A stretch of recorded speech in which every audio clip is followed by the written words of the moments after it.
Did you ever wonder how Ehlers-Danlos is diagnosed and treated in Switzerland? Well, too bad. I'm gonna talk about it anyway. Switzerland is a very tiny country with 4 national languages. Yep, you can thank Napoleon for that. Anyway, what is important to understand first is that I'm from the French-speaking side of Switzerland.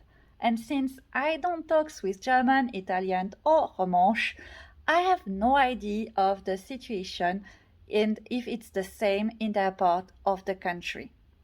Because we are such a small country, I was surprised to read in the chapter 4 of Elected Heritable Disorders of Connective Tissue and Disability that a Swiss doctor and her studies were mentioned in a book wrote in English.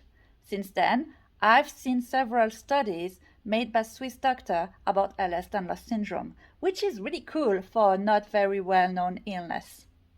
In comparison with other countries, I feel having an EDS diagnosis is quite easy. I mean, if you find a doctor that is knowledgeable about Ehlers-Danlos. Because here, we don't have any list of doctors for patients to check. Basically, to find a doctor able to diagnose you, you need 1. To have luck, 2. To know someone who has EDS and can tell you the doctor's name, or 3. Find a Facebook group and ask the community. Yes, Facebook is still very much a thing, and if you have Ehlers-Danlos in Switzerland, you want to join a Facebook group. Seriously. So, who is able to diagnose you with EDS? Every doctor. There's no need of a geneticist if the doctor knows how to diagnose Ehlers-Danlos, then you have your diagnosis. I have personally been diagnosed by a rheumatologist, then it was confirmed by a geneticist, and today I've been diagnosed again with EDS by a general practitioner. By the way, this last one seems to know more about EDS than the previous two. And what about treatment? Unfortunately, even when you live in a big pharma country, there's not much available. There's some meds that I know are available in France or in the US that are not here.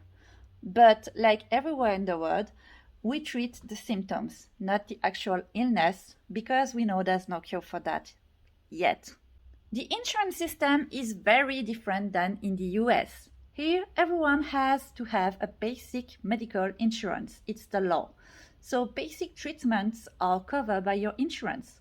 But we are living in a shitty capitalist world, so depending on your insurance, you can have all of your treatments covered without questions, or you can fight only to have 1 physiotherapy session per month.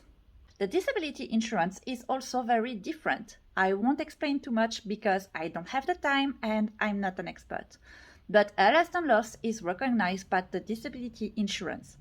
However, they like to play with words and do whatever they can to refuse people to have a disability rent.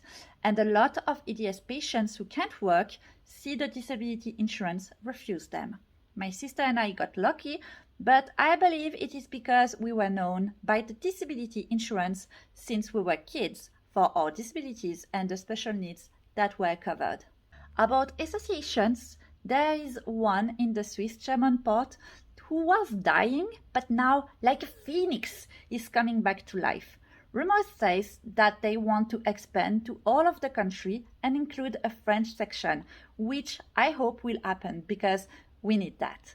Until then, people rely on Facebook groups to know any events and meet other zebras if they want to.